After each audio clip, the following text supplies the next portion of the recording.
fait, je raconte ma petite histoire. Je me suis pas mal intéressé aux religions depuis l'âge de 16-17 ans, mais je me suis perdu un petit peu dans toutes ces religions, dans tout ce qu'on m'a apporté. Et puis j'avais pas mal de conversations avec ma mère du temps de son vivant. On parlait souvent de religion et de Dieu. Des fois elle croyait, des fois elle croyait pas. Et en fait, je suis issu d'une famille qui croit pas en la religion. Et j'ai perdu ma mère il y a 1 an et demi, et de son vivant, je lui avais demandé, s'il te plaît, quand tu partiras, est-ce que tu pourras demander à Dieu quelle religion je dois suivre? Parce que pour moi, c'est très important.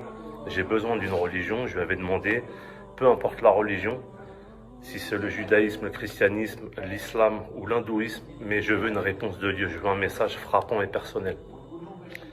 Et ma mère, elle m'avait dit, ok, je demanderai à Dieu. C'était dans des discussions comme ça, banales. Et il y a 1 an et demi, donc, j'ai perdu ma mère. Et suite à ce décès, quand je suis rentré chez moi ici à Nice, j'ai parlé à ma mère et je lui ai demandé si elle se rappelait de cette conversation qu'on avait eue. Donc je lui ai demandé tout seul dans mon salon ici, est-ce que tu peux demander à Dieu, par rapport à la conversation qu'on a eue, quelle religion je dois suivre? Est-ce que tu peux me donner ce message, s'il te plaît, et dis-moi si tu es bien là où tu es. Et dans la même nuit, j'ai rêvé, en fait, je me suis retrouvé au temps de mon enfance, chez ma mère. Il y avait un buffet sur lequel il n'y avait plus rien, il n'y avait que de la poussière. Sur cette poussière, il y avait un grand cœur. Dans ce cœur, c'était écrit je t'aime. Et à côté du cœur, il y avait le mot Maca. Et je n'avais aucune connaissance de cette orthographe du mot Maca, M-A-2-K-A.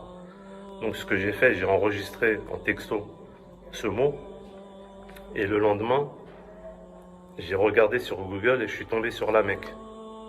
Et c'est là que j'ai compris qu'elle avait répondu à mon message par l'aide de Dieu. Et ça m'a fait réfléchir et j'ai voulu nier ce rêve. Et la nuit qui a suivi, j'ai fait un autre rêve, un second rêve. Et en fait, j'étais en train de vaquer à mes occupations. Et puis, d'un coup, l'image s'est figée. J'étais comme sur une photo ancienne et je me suis vu sur un tapis en prosternation, sur un tapis de prière. Et en fait, ce second rêve est venu confirmer mon autre rêve.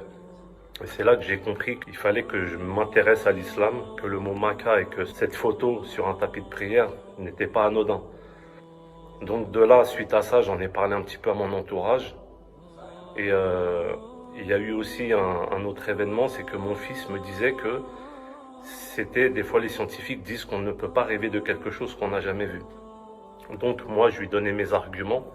Et au même moment, je vois à la télé un monsieur qui s'appelait Jocelyn Maca, avec le même orthographe que Maca. Et là, j'ai mis les pauses sur la télé, j'ai dit à mon fils, tu vois, la preuve, encore une fois, elle est là. Et c'est là que j'ai compris enfin que j'avais des messages et qu'il fallait que je suive l'islam. Voilà pourquoi aujourd'hui je me suis converti.